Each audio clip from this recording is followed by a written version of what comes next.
na região do Espírito Santo também, na divisa aqui com o Rio, essas enchentes. E a gente sempre vê alguém falando: será que é Deus que está fazendo? Deus tem dado, né? Essas coisas assim. E eu estava analisando o que diz Romanos 8, versículos de 20 em diante, Paulo falando a respeito da terra, que a terra geme, né? Toda a criação sofreu com a queda do homem. Tudo que nós estamos sofrendo hoje é consequência daquilo que aconteceu lá no Éden, do pecado que entrou no mundo. Mas antes do pecado entrar, o homem tinha domínio, nós tínhamos o poder de dominar. Hoje o mosquito está aí, né, colocando dengue em todo mundo.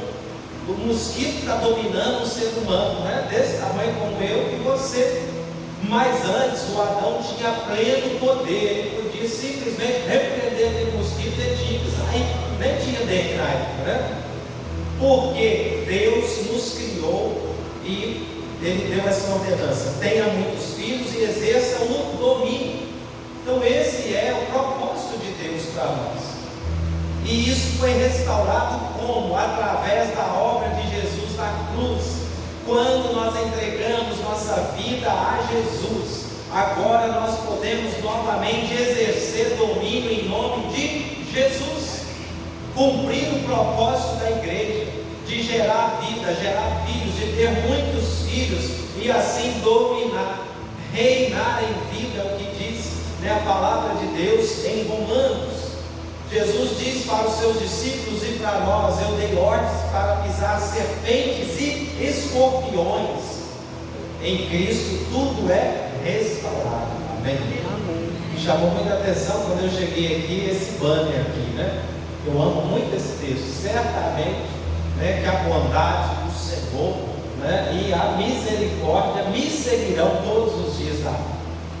Isso é uma verdade, irmãos, muito poderosa.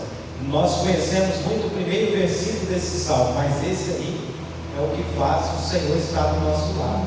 E eu faço uma ligação desse versículo com o início de Gênesis 1:28, que diz que Deus os abençoou. O homem já foi criado debaixo da bênção de Deus. Quando você está em Cristo, você está debaixo da bênção de Deus. E debaixo da bênção de Deus, você pode cumprir o propósito de Deus nessa terra como igreja. Amém? Amém. Porque Deus já nos abençoou para isso. Então Deus aqui ele estava revelando o desejo do coração dele ao criar o homem. E isso inclui o propósito da igreja, gerar filhos.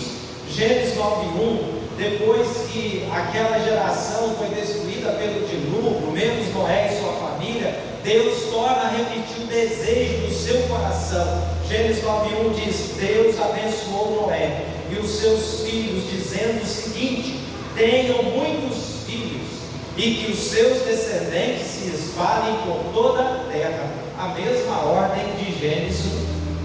Deus continua desejando muitos filhos e deseja que esses filhos espalhem por toda a terra. E nós hoje, né, entendemos, né, e a maioria das igrejas, muitas têm voltado à igreja primitiva, que é uma igreja em células. Ser uma igreja em célula é muito mais do que ter uma reunião semanal de um grupo denominado célula. Ser uma igreja em célula é cumprir o que Deus estava dizendo lá desde o início, de espalhar pela terra.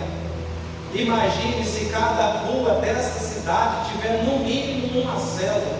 A igreja estará sendo espalhada, o evangelho será pregado de uma maneira mais eficaz, pessoas serão cuidadas de uma forma mais eficaz, mais próxima, vão receber mais amor, comunhão. E o espalhar é espalhar gerando filhos que Deus deseja. Como que você vai gerar filhos para Deus? Você vai gerar segundo a sua espécie. Você nasceu de novo? Amém? Se você nasceu de novo, você é uma nova criatura. Você vai gerar segundo a sua espécie. A sua espécie agora é de filho de Deus. Você vai gerar filhos de Deus para Deus. E as células, aliado ao nosso tema, é uma estratégia de Deus bíblica. foi usado lá no início na igreja primitiva, se perdeu com o tempo e tem sido restaurado ao longo dos anos na igreja. Mas mais que uma reunião, tem toda uma visão do porquê ser uma igreja em célula, do porquê fazer parte de uma célula. É porque nós queremos alcançar o propósito do coração de Deus, cumprir o propósito da igreja. Eu te faço uma pergunta: Deus tem todas as coisas que Ele deseja? O que você acha? Deus tem tudo que Ele deseja, sim ou não? Não tem. Ele pode todas as coisas e dá a impressão que Ele tem tudo que Ele deseja, mas Ele não tem o coração de todos os homens, porque Ele disse que Ele não quer que nenhum se perca. Ele deseja que todos se salvem. Infelizmente, muitos já partiram sem a salvação. E quem pode satisfazer esse desejo do coração de Deus? Somente a igreja do Senhor. Eu e você, como servos de Deus, podemos satisfazer o coração de Deus, dando os filhos que Ele deseja. Amém? Amém. Você se tornou um filho. Depois de se tornar um filho, Deus deseja que você gere filhos para Ele. Então Ele não tem tudo o que Ele deseja, porque Ele não tem o coração de todos os homens ainda. Glória a Deus, porque Ele tem o meu e o seu, mas Ele deseja mais. Ele deseja mais. Quando a gente fala de crescimento de igreja avançar, muita gente fala: esse povo só está preocupado com número, né? O pastor gosta de número, de igreja cheia. Realmente gostamos de prédio cheio, porque quanto mais gente, mais vidas salvas. Isso é sinônimo de vidas salvas, é sinônimo que nós estamos agradando o coração de Deus. Eu vi uma ilustração há muito tempo que impactou a minha vida. Talvez você conheça ela. Se você conhecer, você ouve de novo, você aprende mais uma vez. De um homem que ele quis agradar a Deus, e na cabeça dele ele pensou: olha, Deus, Ele gosta de bolo de chocolate, e eu vou gastar toda a minha vida comprando os melhores ingredientes, investindo o meu melhor para o dia que eu encontrar com o Senhor. Eu quero apresentar para Ele o bolo de chocolate, eu quero agradar o coração de Deus. E ele fez isso. Ele fez de todo o coração, não é assim que a gente fala? Eu fiz de todo o coração, com todo o amor, com todo o empenho, né? Com todas as minhas forças. E chegou o dia dele encontrar com o Senhor. E ele chegou lá no céu feliz, né? Com um bolo de chocolate. Claro que a ilustração do céu não entra bolo de chocolate. Já deve ter uns melhor lá do que está aqui, né? Mas ele chegou com aquele bolo de chocolate e falou: Senhor, eu gastei toda a minha vida para fazer esse bolo, para te oferecer aquilo que eu entendi que agradava o seu coração. Está aqui o investimento de uma vida. Qual foi a surpresa dele? Deus disse para ele: eu não gosto de bolo de chocolate, eu gosto de bolo de baunilha, eu não como bolo de chocolate. Você já imaginou você passar toda a sua vida fazendo algo, pensando que está atingindo o centro do coração de Deus, pensando que você está agradando a Deus, e no fundo você não está cumprindo o propósito pelo qual Ele te chamou? Eu não estou dizendo que quem não vai ser salvo. Salvação é outra coisa. Basta crer em Jesus como Salvador, arrepender dos pecados, confessar. Mas você não vai ter, né, o galardão que a gente chama, a recompensa. Não vai alegrar o coração de Deus com a sua obra. E às vezes nós, como igreja, fazemos isso. Nós fazemos muitas coisas. Por exemplo, cantar agrada a Deus? Agrada a Deus, gosta de louvores, né? Adorar, orar, tudo agrada a Deus. Mas o cantar, o adorar, o congregar, o ouvir uma palavra como essa, participar do EBD, né? Estar nas campanhas de oração da igreja, tudo isso é uma preparação para fazer o quê? Gerar os filhos que Deus deseja. Amém? Nós o adoramos, nós nos enchemos dele, para nós expressarmos ele lá fora, no nosso dia a dia, na nossa casa, no nosso trabalho, no nosso estudo, na nossa faculdade, para nós expressarmos a Cristo e gerarmos filhos. Você sabe a frustração que é quando um pai e uma mãe preparam o quarto do bebê, e de repente, no meio do caminho, a gravidez não chega no final com sucesso, né? Ou a criança nasce e não permanece viva, né? É algo trágico. Então, às vezes, como igreja, nós ficamos o tempo todo preparando o quarto, pintando parede, preparando berço, comprando enxoval, mas o bebê nunca nasce. O bebê são as vidas espirituais que precisam nascer. Assim nós cumprimos o propósito de Deus. E cada vez que alguém é salvo, ele deve anunciar esse evangelho. O evangelho vai sendo espalhado e vai atingindo outras pessoas. No tempo de Noé, Deus mais uma vez manda gerar filho, manda espalhar sobre a face da terra. Mas o que eles fazem? Eles fazem a torre de papel, eles se concentram, eles não espalham. Aquilo estava fora do propósito de Deus. Por isso nós precisamos reunir, celebrar o Senhor, como igreja, como estamos aqui nessa manhã, comungar do mesmo ambiente de celebração, mas depois precisamos sair espalhados, cada um onde estiver, na sua região, no seu trabalho, na sua casa, onde ele estiver, pregando o Evangelho, anunciando a mensagem, manifestando a vida de Deus como igreja de Cristo, expressando a igreja através das células, dos grupos pequenos. Esse é o propósito de Deus. Não é apenas um ajuntamento sem propósito. E aí Deus continua com o desejo do coração dele sendo expresso para o homem, procurando alguém para cumprir esse desejo. Gênesis 12:1 diz: os seus descendentes vão formar uma grande nação. Para quem que Deus estava falando isso? Abraão, ainda era Abraão aqui. Eu o abençoarei, o seu nome será famoso e você será uma bênção para os outros. Deus continua com o seu propósito de ter muitos filhos. E esses filhos têm um padrão. Sabe qual é o padrão dos filhos? A imagem e semelhança de Jesus.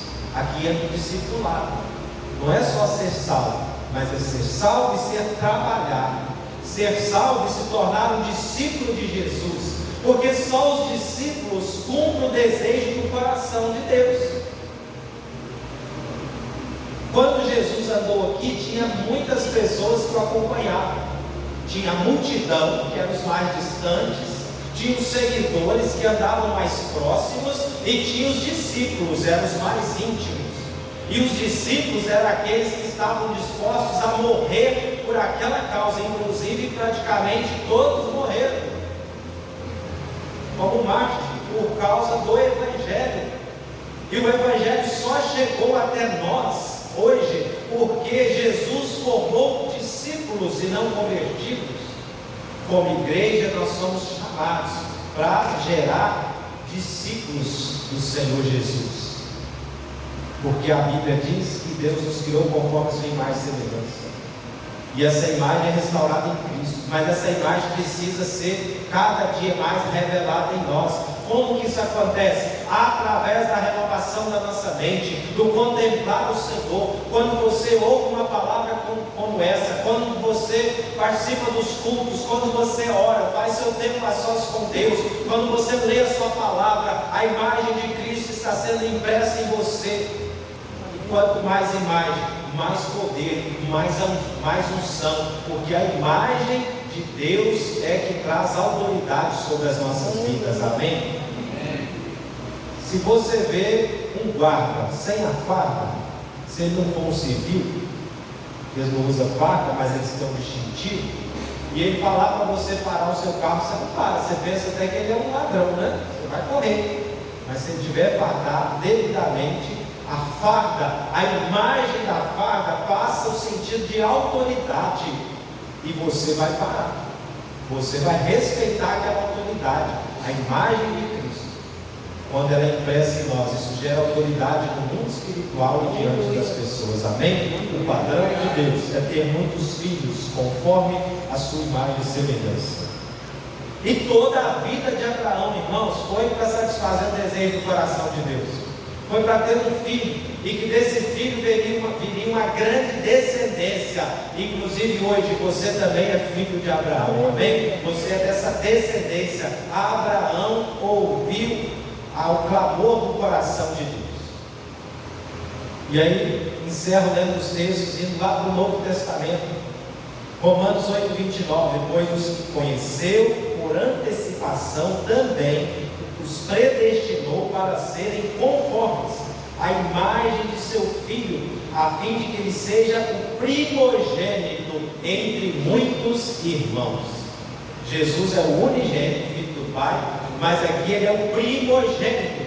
Ele é o primeiro de uma série que Deus quer. Ele é o padrão, é como um violão que uma fábrica faz uma marca, e quando ele fica de excelência, todos seguem aquele padrão. Jesus é o nosso padrão, Jesus é o nosso modelo, ele é o primeiro de muitos filhos. Você agora vai expressar essa imagem de Jesus, e quando você expressa a imagem, você vai gerar outros filhos do Senhor, amém? Esse é o propósito da igreja. Deus deseja ter muitos filhos, conforme a sua imagem e semelhança. Amém? Vamos falar comigo? Deus deseja ter muitos filhos, conforme a sua imagem e semelhança. E aí, nós temos cumprido esse propósito? Como que tem sido? De que forma temos avançado em agradar o coração de Deus? Ou nós temos falhado em cumprir o desejo do coração de Deus? Como Noé, a geração de Noé, de Adão falhou. Eu vou estar pedindo para passar um vídeo ali, preste atenção, e depois nós vamos aplicar ele na nossa realidade, da nossa palavra de hoje.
Que noite para o seu primeiro dia de serviço?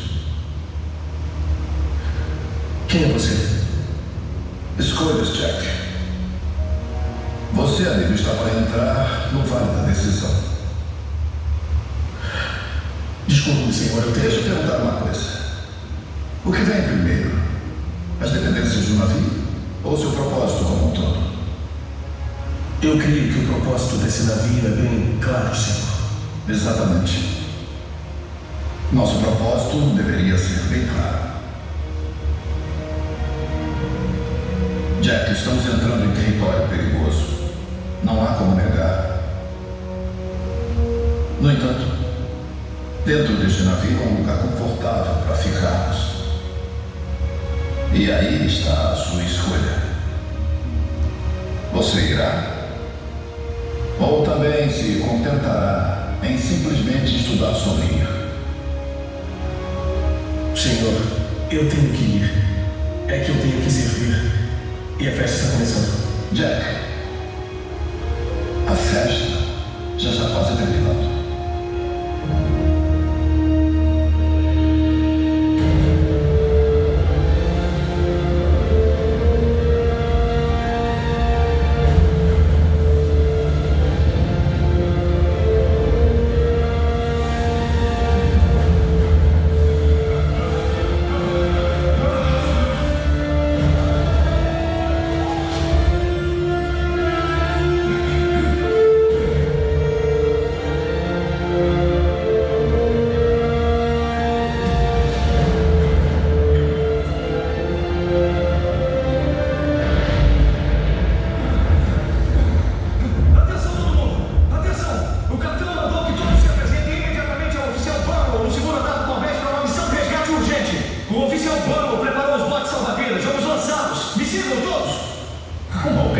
resgate?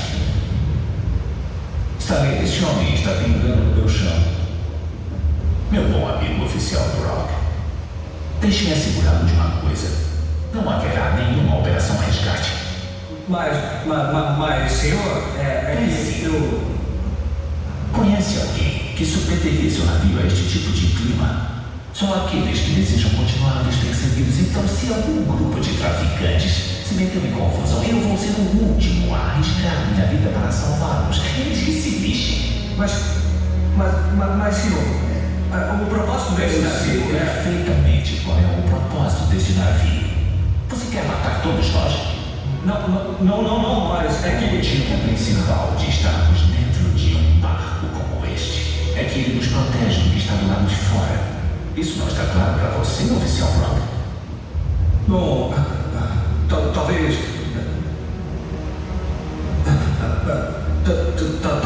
Talvez não esteja, senhor.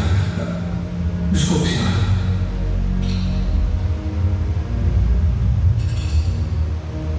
Marinheiro Macmillan, é você que vejo juntar-se aos sábios?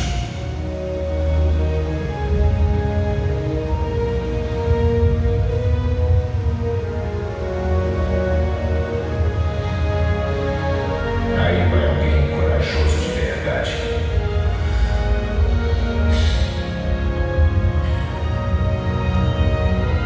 Todos, pontualmente na igreja às 21h45.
Pelo menos já esteve no novo salva-vidas.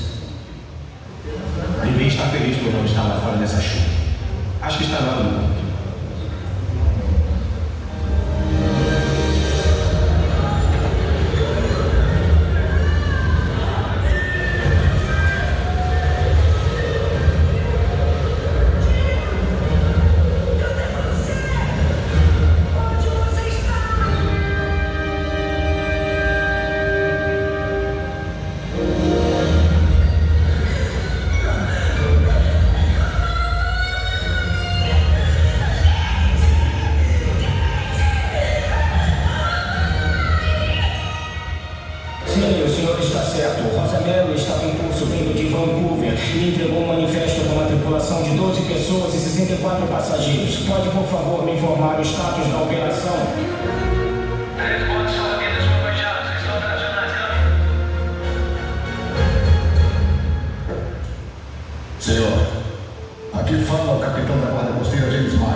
Eles têm o melhor navio que existe. 62 tripulantes, 24 salva-vidas e lançam somente 3.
falou coração espírito, mas te impactou.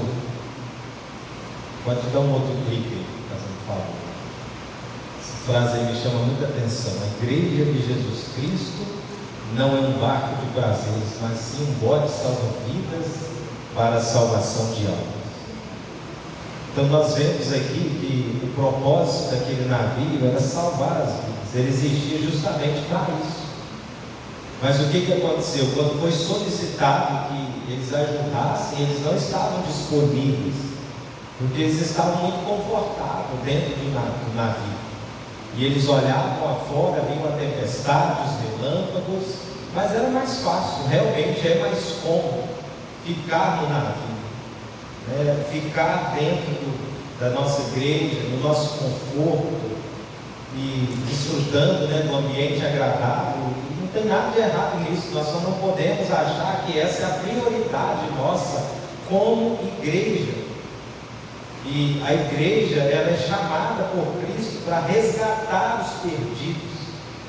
Eu achei muito interessante quando foi falado por aquele sargento, aquele que pulou na água para salvar as crianças, e eles falaram: olha, você vai ficar só estudando a vida toda sobre o propósito, né?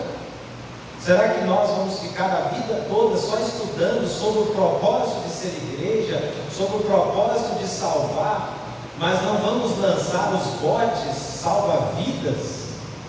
E aqui eu aplico que esses botes, o navio é a igreja toda, os botes são as células que nós enviamos, os grupos pequenos que vão até as pessoas. Esses são os botes salva-vidas. Eles tinham uma tripulação de mais de 60 pessoas, mas só 6 se dispuseram a estar entrando naqueles botes para salvar as pessoas. Tinham 24 botes salva-vidas, mas puderam lançar apenas 3. Infelizmente, essa é a nossa realidade. E eu falo não dessa igreja local, da igreja de Jesus como um todo. Eu não conheço a realidade dessa igreja. Mas às vezes nós sempre temos aqueles que estão disponíveis, nós sempre temos aqueles que entram nos botes e vão salvar as vidas e vão cumprir o propósito. Mas o corpo de Cristo precisa ser expresso por todos. A igreja não é composta de 1 ou 2, ela começa a partir de 2. Onde 2 ou 3 reunirem em nome de Jesus, ali ele estaria, no meio deles ele prometeu. Então o início é esse, mas nós somos todos chamados a lançar os botes salva-vidas. Nós precisamos que todos se envolvam. E as células são os botes enviados a toda a cidade para resgatar os perdidos, porque é uma estratégia bíblica. Eu não sei, aqui na minha região, na minha cidade, a maior igreja é a Assembleia de Deus, com mais número de membros. E a estratégia deles é assim: onde tem um aglomerado de pessoas, ali tem uma congregação, não é verdade? Na zona rural sempre tem. E eu fico imaginando, nós como igreja em células, onde tiver um aglomerado de pessoas, nós podemos ter uma célula. Não precisa de construir um prédio, não precisa de pagar aluguel, de ter um som, de toda uma estrutura. É muito mais fácil. Mas às vezes a gente ainda não atentou para isso, não virou revelação, a chave não virou na nossa mente. Eles tinham o melhor navio, os melhores barcos, eles eram a única esperança daqueles que estavam se afogando. A igreja é a única esperança deste mundo. O mundo está perdido, o sistema do mundo é corrompido. Nós temos visto no nosso país, em todo o mundo, mas vamos falar do nosso país, como que as coisas têm piorado, desde a caristia das coisas, até leis, até coisas que contrárias à Bíblia, os princípios familiares que têm se tornado como normal para as pessoas. E isso só mostra o quanto o mundo está perdido. Mas a solução é Cristo, e Cristo está inserido na sua igreja. Ele é o cabeça da igreja. A igreja de Cristo não é um barco de prazeres, mas um bote salva vidas, para salvação de almas. Esse é o propósito da igreja. A igreja existe para isso. Há uma urgência no coração de Deus.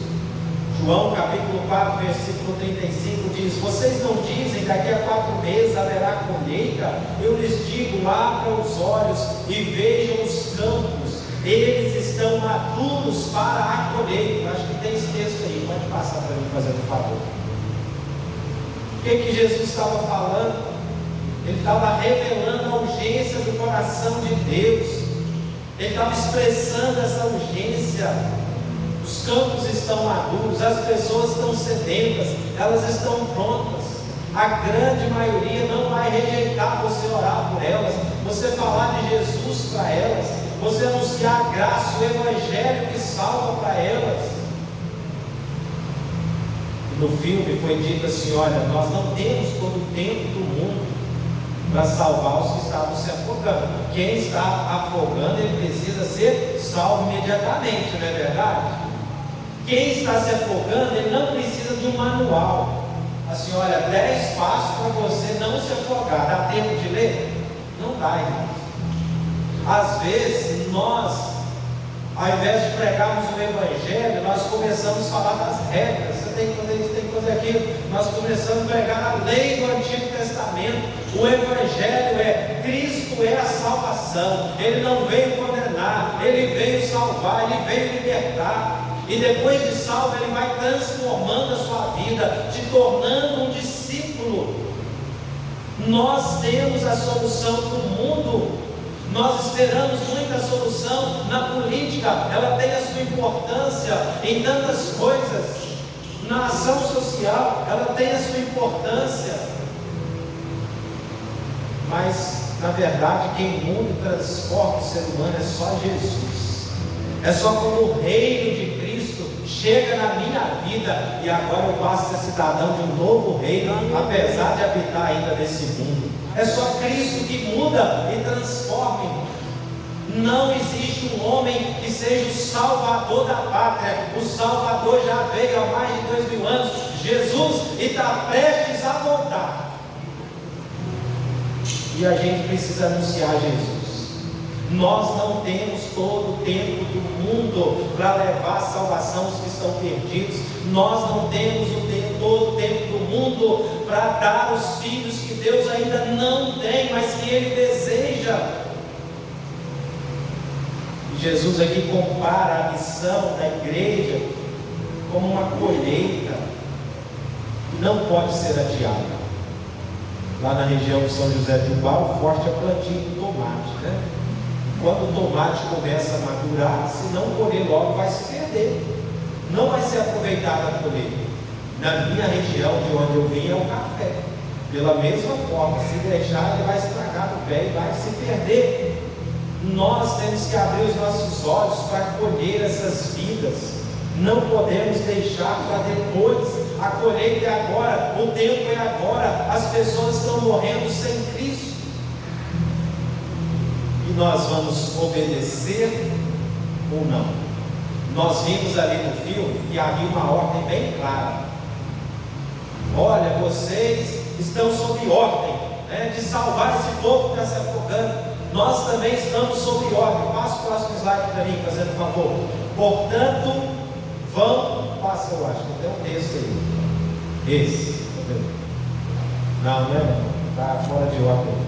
Mas eu vou ler aqui o texto de Mateus 28, 19 a 20. Portanto, vão e façam discípulos de todas as nações, batizando-os em nome do Pai, do Filho e do Espírito Santo, ensinando-os a obedecer a tudo que eu lhes ordenei, e eu estarei sempre com vocês até os fins dos tempos. Você conhece bem o texto? Você conhece bem? Isso aí. A missão é essa.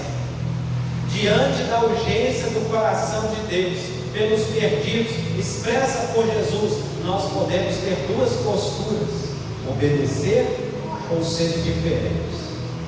Mas nós vamos obedecer, não é verdade? Amém? Nós somos o povo obediente de Deus.